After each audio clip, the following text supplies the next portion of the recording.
క్రీస్తుని అంగీకరించడం అంటే ఏదో మతం మారడం కాదు, ఒక మతాన్ని అంగీకరించడం కాదు, ఆ మతంలోకి దూకిపోవడము, మునిగిపోవడము కాదు. హృదయము మార్పు చెందాలి. ఏమి చెందాలి? హృదయ మార్పు చెందాలి. ఒకవేళ నీ హృదయ మార్పు లేకుండా నువ్వు క్రైస్తవుడని పిలువబడుతుంటే, ఇదిగో చెప్తున్నాను, నిన్ను దేవుడు అంగీకరించడు. నీవు ఆయన ముందు నించున్నప్పుడు ఆయన అనే మాట ఏమిటో తెలుసా? బాధపడకండి, అక్రమము చేయి వాళ్ళారా, నా యొద్ద నుంచి మీరు తొలగిపోండి. ఇదేంటి? ఇన్నాళ్ళు నేను ప్రార్థన చేస్తే దేవుడు నాకు ఇల్లుని ఇచ్చాడు, ఉద్యోగాన్ని ఇచ్చాడు, పెళ్లిని చేశాడు, ఇదిగో నాకు పిల్లల్ని ఇచ్చాడు, వాళ్ళ భవిష్యత్తును కూడా దేవుడు తీర్చిదిద్దాడు.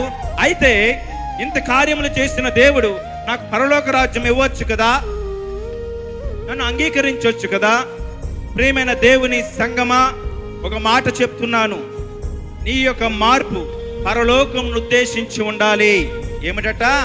నువ్వు అక్రమము చేయువారి వలె ఉండకూడదు.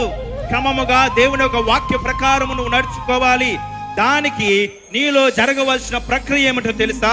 పాపం విషయంలో నిజాయితీగా దుఃఖపడి, అయ్యో నేను ఇలా ఎందుకున్నానని దాన్ని విడిచిపెట్టి, ఇదిగో క్రీస్తు యొక్క సారూప్యతలో మారడానికి క్రీస్తుకు నువ్వు విధేయుడుగా మారిపోవాలి.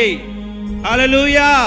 విధేయత చూపించాలి ఆయనకు, తల ఒక్కాలి ఆయన మాటకు, ఆయన కేంద్రీకృతంగా చేసుకుని నువ్వేం చేయాలంటే ఆయన సారూప్యతలో రూపంలోకి మారిపోవడానికి నిత్యము ప్రయత్నిస్తూ ఉండాలి.